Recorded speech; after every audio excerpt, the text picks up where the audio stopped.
पढ़ना है स्टैट। आप किसी बच्चों को स्टैट का एक्सपोजर है पहले से? थोड़ा सा मुझे 9th या 10th में स्टैट के बारे में कुछ पढ़ाई किए हैं? Anyone have any idea would like to share? Yes sir, जी आंकड़ों बताइए। के बारे में ओके, 10th आंकड़ों के क्लास बारे में। में। ओके, तो यस सर। स्टैट में आपने क्या क्या स्टडी किया था? मेन मीडियन मोड स्टडी किया था आपने? Yes sir, medium mode. Okay, इतना ही मेरे को सिलेबस लगता है, आपका सिलेबस इतना ही रहा होगा, मेन मीडियन मोड तक ही रहा होगा। एंड सर इसी था आप लोग, आज था आप लोग रतन प्रिया, आप लोग किया स्टार्ट के बारे में कुछ जानते हैं पहले से? Yes sir. ओके, क्या जानते हैं स्टार्ट के बारे में?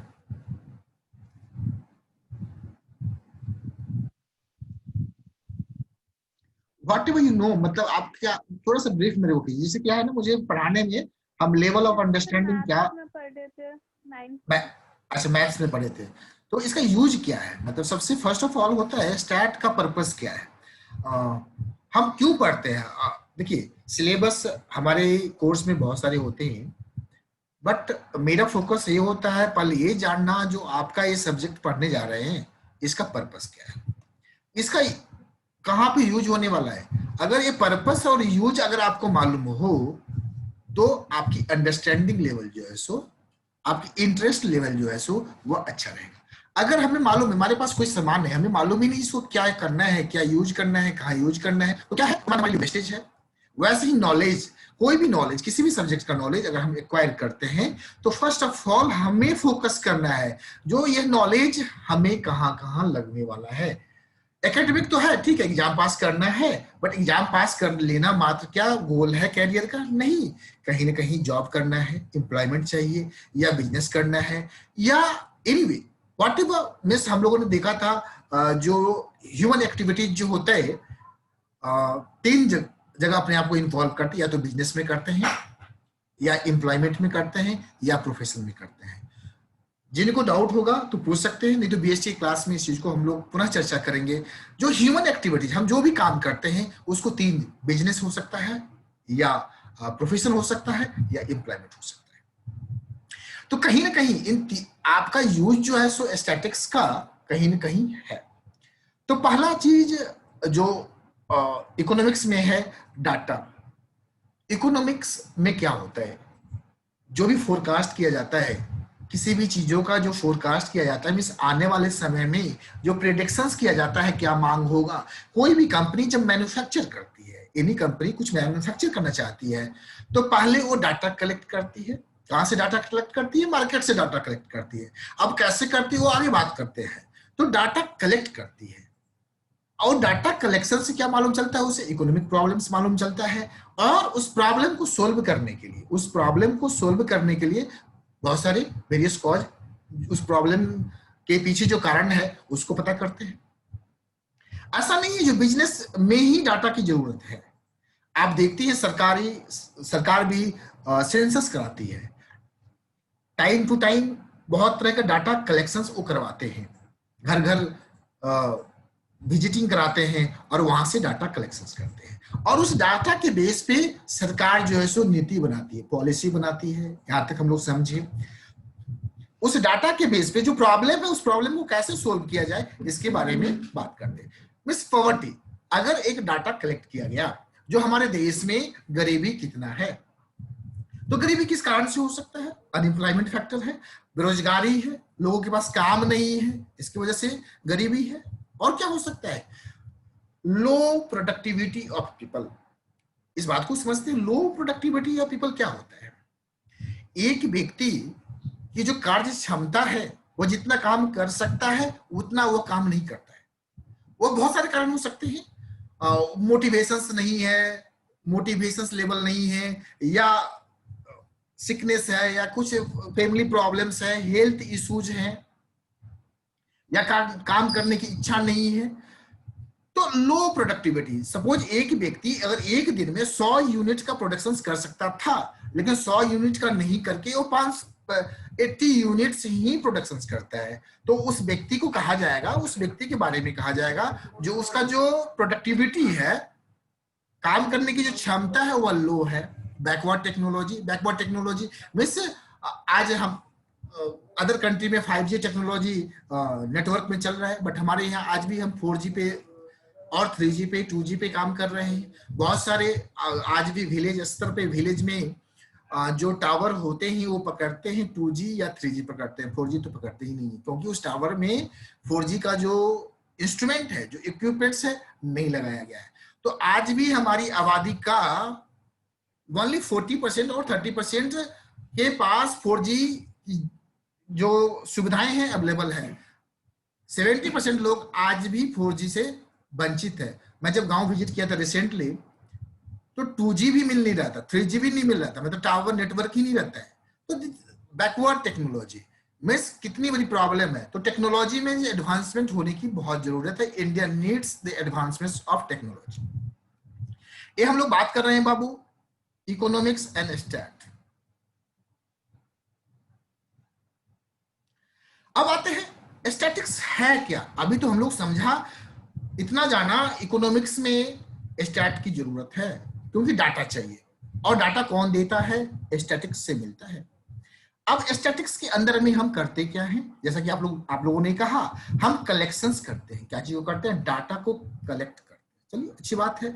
उस डाटा को कलेक्ट करके क्या छोड़ देते हैं, नहीं, उसको एनालिसिस करते हैं।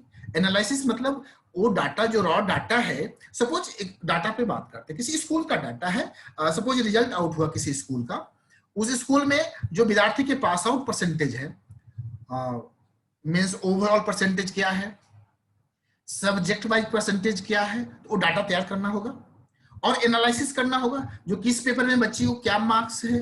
मतलब वो हम टीचर की इफिशिएंसी भी मेजर करेंगे, उस स्कूल का ओवरऑल किसी डिस्ट्रिक्ट के बारे में अगर करना है, जो भाई यहाँ के विद्यार्थी का जो रिजल्ट का जो परसेंटेज है किस पेपर में कैसे हैं, तो डाटा कलेक्ट हुआ, उस डाटा को बनाया गया, उसको डाटा को एनालाइज भी करते हैं subject wise, student wise, school wise, और एनालाइज करके छोड़ते नहीं, इंटरप्रिटेशंस भी करते हैं।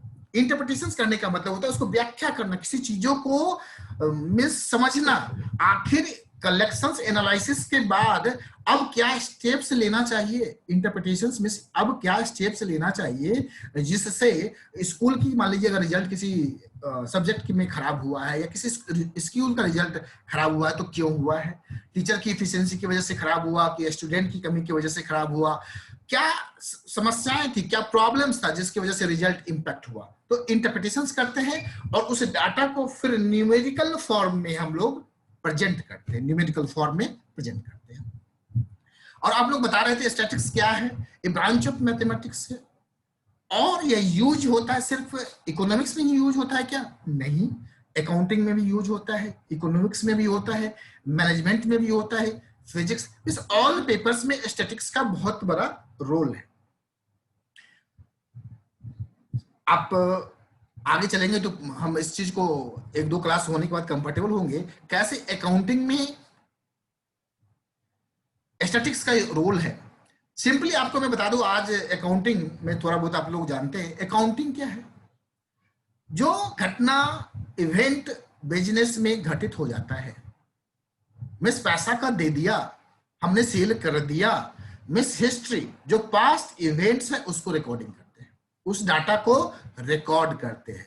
तो उस डाटा को कहीं ना कहीं स्टैटिस्टिक्स फॉर्म में प्रेजेंट किया जा सकता है। कैसे, जो इस कंपनी का अकाउंटिंग में मिस सेल का क्या फिगर है, परचेज का क्या फिगर है, डेटर्स का क्या लेवल है, क्रेडिटर्स का क्या लेवल है, बहुत अच्छे से बारीकी से।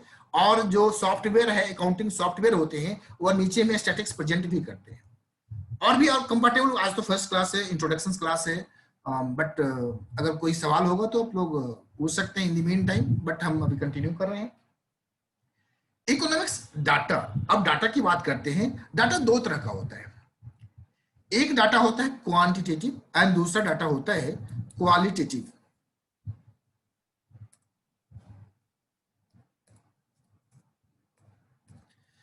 क्वांटिटेटिव डाटा क्या होता है, क्वालिटेटिव डाटा क्या होता है। अगर नंबर में किसी चीज को प्रेजेंट किया गया है, नंबर में से किसी देश की प्रोडक्शंस, किसी भी मटेरियल्स का, मीन्स कोल का प्रोडक्शन क्या है, अगर नंबर साल वाइज ईयर वाइज, मतलब 10 सालों का डाटा प्रेजेंट करते हैं, पास्ट 10 इयर्स का डाटा प्रेजेंट करते हैं, ईयर बाई ईयर प्रेजेंट करते हैं, जो पर ईयर क्या प्रोडक्शन हुआ था, तो डाटा हो गया क्वांटिटेटिव। लेकिन जब उसी डाटा को हम क्वालिटेटिव कहते हैं, मीन्स गुड बैड, जब डाटा का मिस प्रोडक्शन हुआ तो गुड प्रोडक्शन से या बैड प्रोडक्शन से है, लोअर प्रोडक्शन, तो यह क्वालिटेटिव हो गया। मीन्स जब हम क्वांटिटी में बात नहीं करके क्वालिटी में बात करते हैं, तो किसी के बारे में जब बताते हैं, उसके गुण के बारे में बताते हैं, किसी स्कूल के एजुकेशन सिस्टम के बारे में जब बताते हैं, नंबर में नहीं बताते हैं, मतलब कितना नंबर स्टूडेंट पास किया वो नहीं बोलते हैं, बोलते वो यहाँ का जो रिजल्ट है बहुत अच्छा है, गुड, वेरी गुड रिजल्ट। तो हम क्वालिटेटिव बात कर रहे हैं। यहाँ पे एग्जांपल में बोला ही है, इकोनॉमिक्स लाइक प्रोडक्शंस। अब हम बात करते हैं इकोनॉमिक्स में इसका फीचर्स क्या है। हम हर क्लास में फीचर्स के बारे में ज्यादा फोकस करते हैं। फीचर्स, इसको समझना है, स्टैटिक्स का फीचर्स क्या है, यह क्या करता है, इकोनॉमिक जो फैक्ट्स है इसको प्रेजेंट करता है प्रिसाइज एंड डेफिनेट फॉर्म में। प्रिसाइज एंड डेफिनेट फॉर्म, कोई भी डाटा होता है, मान लीजिए प्रोडक्शन, वेट की प्रोडक्शन कितना हुआ देश में, अब देश में कितना प्रोडक्शन हुआ तो यह विलेज वाइज डाटा कलेक्ट किया जाएगा, डिस्ट्रिक्ट वाइज उसको कंपाइल किया जाएगा, ब्लॉक वाइज कंपाइल किया जाएगा, डिस्ट्रिक्ट वाइज कंपाइल किया जाएगा, स्टेट वाइज कंपाइल किया जाएगा, प्लस उसके बाद नेशन वाइज कंपाइल किया जाएगा। तो किसी एक पार्टिकुलर देश का क्या डाटा होगा, किधर गया,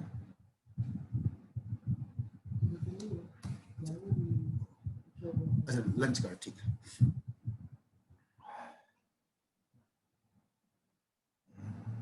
एक मिनट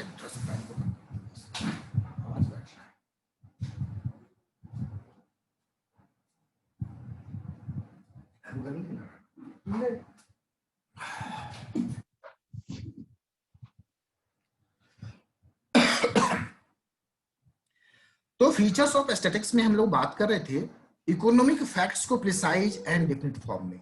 किसी देश का, अगर किसी देश का टोटल प्रोडक्शंस के बारे में अगर बात करना है, वेट का क्या प्रोडक्शन हुआ, गेहूं का क्या प्रोडक्शन हुआ, तो village by village data collect किया जाएगा, डाटा को कंपाइल किया जाएगा और फिर पूरे देश का डाटा एक साथ प्रेजेंट किया जाएगा एक फॉर्म में, ईयर बाई ईयर। सपोज 2017 में कितना प्रोडक्शन हुआ, 2015 में, तो प्रिसाइज एंड डेफिनेट। प्रिसाइज मतलब संक्षिप्त फॉर्म में, जो बहुत स्कैटर्ड वे में रहेगा, उसको डाटा स्टैट में हम लोग बहुत ही प्रिसाइज एंड डेफिनेट फॉर्म में प्रेजेंट करते हैं। और यह इंपॉर्टेंट टूल फॉर इकोनॉमिस्ट है। इकोनॉमिस्ट जो इकोनॉमिक के बारे में, इकोनॉमिक्स के बारे में अध्ययन करते हैं, उसके बारे में कुछ प्रेडिक्ट करते हैं, फोरकास्ट करते हैं, तो क्या इकोनॉमिस्ट ऐसे ही कुछ बोल देते हैं क्या, ऐसे ही कुछ प्रेडिक्शंस कर देते हैं क्या? नहीं,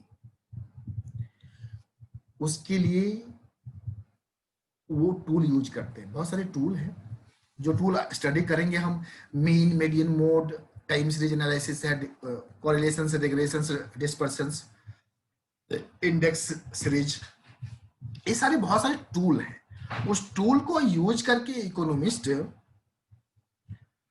स्टैटिक्स डाटा को यूज करके फोरकास्ट करते हैं। अब जो डाटा बहुत ही बड़ा है, एक स्कूल की डाटा को बात करते हैं, ऐसे ही बात करें, इस चीज को हम लोग जब स्टार्ट करेंगे तो और समझ में आएगा, जब एवरेज, मीन, मीडियन, मोड करेंगे तो। कंडेंसिंग डाटा, कंडेंस करने का मतलब होता है जो चीज बहुत बिखरा हुआ है, फैला हुआ है, उसे छोटा कर देना, कंडेंस कर देना। मास डाटा मींस बल्कि डाटा है into a few numerical measures such as mean, median, mode. एक एग्जांपल लेते हैं। किसी पार्टिकुलर स्कूल में आप लोग अपने अपने स्कूल के बारे में सोचिए, रिजल्ट आउट हुआ, अब परसेंटेज मींस किसी को 480 मिला, किसी को 375 मिला, सब डाटा को मिला के, और अगर 50 स्टूडेंट का डाटा है उसको जोड़ के और 50 से अगर हम भाग दे दे तो जो फिगर आएगा वो एवरेज फिगर आ गया। उस स्कूल के बारे में कुछ ना कुछ प्रेजेंट करेगा। अगर बहुत ज्यादा वेरिएशंस होगा तो 5-10 मार्क्स 5 का वेरिएशंस होगा। अगर बहुत स्कैटर्ड डाटा नहीं है उसके बारे में भी चर्चा करेंगे। तो डाटा को क्या करता है स्टैट, कंडेंस करता है, छोटा कर देता है। एक सिंपल इस स्कूल का रिजल्ट जो है 85% है किसी भी पार्टिकुलर स्कूल के बारे में, तो 85% है, या बच्चों के रिजल्ट से बच्चों के मार्क्स को divided by number of students से हमने एक तय किया जो यहाँ के बच्चे का परफॉर्मेंस जो है सो, तो कोई भी अधिकारी, कोई भी गवर्नमेंट पॉलिसी या स्कूल एडमिनिस्ट्रेशन एक single individual student wise study नहीं करके एक सिंगल परसेंटेज में एवरेज को स्टडी कर सकते हैं। तो 3 चीज, पहली बात है प्रिसाइज एंड डिफिनेट करता है, इंपॉर्टेंट टूल है, डाटा को कंडेंस करता है और समराइज करता है and presents meaningful information. Means जो भी डाटा बिखरा हुआ है उसको समराइज करता है और वह एक मीनिंगफुल इंफॉर्मेशन प्रोवाइड करता है। बहुत सारे इकोनॉमिक फैक्टर्स हैं। अगर डाटा एक साथ प्रेजेंट है, अभी हमें बात कर रहा था किसी भी देश की गेहूं के उत्पादन की, मान लीजिए 10 साल का डाटा है और किसी साल में जो प्रोडक्शन से कम जा रहा है, हर साल जो है सो इंक्रीज हो रहा है, 10%, 12%, 15% प्रोडक्शन जो है सो इंक्रीज कर रहा है, मतलब बढ़ोतरी हो रहा है, बट किसी खास साल में जाके किसी पर्टिकुलर ईयर में फॉल करता है। तो जो प्रेजेंट जो डाटा हमारे पास है उसके बीच में हम रिलेशनशिप एस्टेब्लिश करेंगे, जो आखिर किन कारणों से यह जो फॉल ऑफ प्रोडक्शन है किन कारणों से है। तो इसके लिए तो हमारे पास तो प्रोडक्शंस का तो है ही, साथ में हमारी बारिश कैसा हुआ, वेदर कंडीशंस क्या था, क्या कोई ऐसा अननेचुरल कैलेमिटीज आया था जो इसको प्रभावित किया। तो रिलेशनशिप है, अगर डाटा फॉल किया है, प्रोडक्शन फॉल किया है, तो there might be some natural या ह्यूमन कॉज हो सकता है। तो उस चीज को हम लोग इकोनॉमिक फैक्टर्स को देखेंगे। इसके बाद या फिर कुछ इस तरह का क्या होता है, फसल में बहुत तरह की मतलब डिजीज आ जाते हैं, उससे भी प्रभावित होता है, ओला गिर जाता है, पत्थर गिर जाता है, तो डैमेज करता है। तो उस डाटा को और फॉल इन प्रोडक्शंस को हम लोग कोरिलेट करते हैं, रिलेशनशिप क्रिएट करते हैं। एंड स्टैटिक्स में या कोई भी हम जो डाटा रिकॉर्ड करते हैं या अकाउंटिंग करते हैं, कल के बारे में predicting the change due to change to another factor. Means अगर आज प्रोडक्शन हो रहा है पर हेक्टेयर प्रोडक्शन, आप थिंक अगर 100 क्विंटल हो रहा है, एक एग्जांपल किसी भी खाद्य पदार्थ का पर हेक्टेयर प्रोडक्शन अगर 100 क्विंटल हो रहा है, 100 क्विंटल्स, तो उसमें हम लोग बीज सीड्स का प्लस फर्टिलाइजर यूज करते हैं। अब अगर समझना चाहें तो अब किस मटेरियल को हम कितना परिवर्तन करें जिससे मेरा इंक्रीज इन प्रोडक्शन हो सकता है। तो अनदर फैक्टर को चेंज करके हमारा प्रोडक्शन को हम बदल सकते हैं, तो प्रिडिक्ट करते हैं। दूसरा चीज, आज कोई कंपनी किसी भी चीज का प्रोडक्शन कर रही है, 100 यूनिट या 1 टन यूनिट कर रही है, लेकिन देख रही है जो ईयर बाय ईयर इसका डिमांड जो है सो इंक्रीज कर रहा है 10%, 12%, 15%, 20%। उसी कैपेसिटी में, उसी पर्सपेक्टिव में, उसी दृष्टिकोण से उन्हें मैन्युफैक्चरिंग को बढ़ाना पड़ेगा। तो वन फैक्टर से दूसरा फैक्टर डिपेंड करता है। और प्रेडिक्ट कंजम्पशन, अभी जस्ट बात करते, कंजम्पशन क्या होता है, हम लोग जो यूज करते हैं, मार्केट से गए सामान खरीद के लाए और उसको यूज किए, तो कंजम्पशन क्या होने वाला है। अब देखिए सब कुछ, सारा पूरी दुनिया के जो एक्सेस है ना, डिपेंड करता है, जितने भी चीजें हैं, या वह एम्प्लॉयमेंट है, प्रोफेशंस है, बिजनेस है, all depend on consumptions. Customer, किसी सर्विस का, कोई स्कूल है, मानते हैं स्कूल में स्टूडेंट है तभी तो स्कूल है, स्कूल का अस्तित्व एग्जिस्टेंस ड्यू टू स्टूडेंट्स, और बिजनेस का existence due to customer, consumer. अगर किसी प्रोडक्ट का अगर कस्टमर नहीं रहेगा, कंज्यूमर नहीं रहेगा, तो क्या उसकी मांग होगी, वह बिजनेस टिक पाएगा? नहीं टिक पाएगा, लंबे समय तक नहीं टिक पाएगा। तो इसीलिए कोई भी कंपनी का जो इंटेंशन होता है अर्न प्रॉफिट, और प्रॉफिट जब अर्न करना है तो उसके लिए क्या करना होगा, देखना पड़ेगा मेरा मार्केट में मेरा कंजम्पशन कितना होने वाला है इस पार्टिकुलर। मान लीजिए कोई एसी कंपनी है, एसी का मार्केट पहले से भी है, वो देख रही, तो अगर एसी का फैक्ट्री लगाना चाहती है वह कंपनी, तो वह देखेगी एसी में कितना टर्नओवर होता है और ईयर बाय ईयर कितना इंक्रीज इन सेल होता है, उसके उस चीज को ध्यान में रखते हुए वह जो है सो मैन्युफैक्चरिंग प्लांट बैठाएगा एंड प्रोडक्शन करेगा। तो प्रेडिक्ट कंजम्पशन बहुत जरूरी है। एंड फॉर्मुलेट इकोनॉमिक पॉलिसी, सरकार सारी डाटा कलेक्ट होती है, इसका एक विभाग है, स्टैटिस्टिक्स विभाग है मंत्रालय का, जिसपे अरबों रुपए खर्च होता है डाटा कलेक्शंस के लिए, और उसके ऊपर बेस करके जो सरकार जो है सो इकोनॉमिक पॉलिसी अपनी बनाती है। अब डाटा कलेक्शन ऑफ डाटा, अभी तक तो मैं बात कर रहा था सर डाटा कलेक्ट कीजिए, डाटा कलेक्ट कीजिए। अब समझते हैं सर डाटा कलेक्ट तो ठीक है, कैसे करेंगे, तो दो तरीका है जो आप लोग जानते भी होंगे, बट एक बार हम उसको, दो तरीका है, एक है प्राइमरी एंड दूसरा है प्राइमरी है और सेकेंडरी है।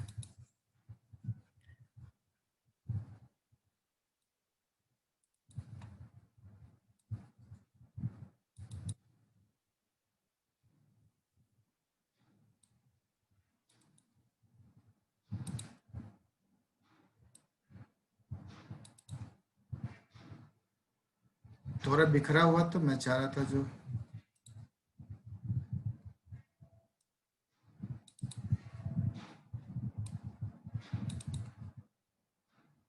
हाँ, तो कलेक्शंस ऑफ डाटा प्राइमरी और सेकेंडरी। प्राइमरी कहने का मतलब होता है जो फर्स्ट टाइम डाटा कलेक्ट होता है, फर्स्ट टाइम जो डाटा कलेक्ट करता है वो फर्स्ट टाइम डाटा कलेक्ट, मान लीजिए सांख्यिकी विभाग आता है और घर घर का इनकम लेके जाता है, पोलियो का किस घर में कितने बच्चे हैं, छोटे बच्चे हैं, उसका डाटा लेके जाता है। तो जो डाटा कलेक्ट करता है फर्स्ट टाइम वो डाटा प्राइमरी डाटा कहलाता है। लेकिन प्राइमरी डाटा कलेक्ट करने के लिए टाइम लगता है, टाइम कंज्यूमिंग, 2 महीना 3 महीना घर घर जाकर डाटा लेना है। ऐसे तो थोड़ी है जो इंटरनेट लगाएंगे और डाटा घर घर से आ जाएगा, फोन करेंगे और सब पहुंचा देगा, व्हाट्सएप कर देगा, नो। हाँ, तो डाटा जो कलेक्ट होता है, प्राइमरी डाटा जो कलेक्ट होता है, हाँ, प्राइमरी डाटा जो कलेक्ट होता है वो टाइम कंज्यूमिंग होता है एंड कॉस्ट। अरे भाई डाटा कलेक्ट करने के लिए घर घर एम्प्लॉय भेजना होगा, उसके लिए तो कॉस्ट लगेगा, पैसा लगेगा, स्टेशनरी लगेगा, उसका ट्रांसपोर्टेशन कॉस्ट लगेगा।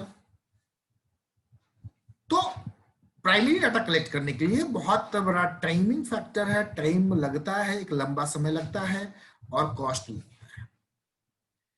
और ऐसा होता है जो डाटा कलेक्ट करते करते एक लंबा समय लग जाता है। सेकेंडरी डाटा तो हम करते क्या है, हम मान लीजिए हमें उतना ये भी देखना होगा जो उतना बड़ा प्रोजेक्ट है कि नहीं, तो जो कंपनियां होती है वो खुद से डाटा कलेक्ट नहीं करवाती है। जो सरकारी डाटा होता है, जो इंडस्ट्री का डाटा होता है, उस डाटा को वह यूज करता है। बस किसी ने अपने लिए डाटा कलेक्ट किया था और उस डाटा को हम जब अपने पर्पस के लिए यूज करते हैं तो that is called as secondary, मतलब सेकेंड टाइम किसी ने यूज कर लिया है, किसी ने कलेक्ट कर लिया और मैं उसको यूज कर रहा हूं, दैट इज सेकेंडरी। तो यहाँ पे टाइम कम लगता है एंड कॉस्ट भी, टाइम जो है सो लेस लगता है एंड कॉस्ट भी जो है सो लेस होता है। बट यहाँ पे टाइम जो है सो मच मोर होता है, बहुत ज्यादा टाइम लगता है, कॉस्ट भी बहुत लगता है, इनफ कॉस्ट लगता है। ओके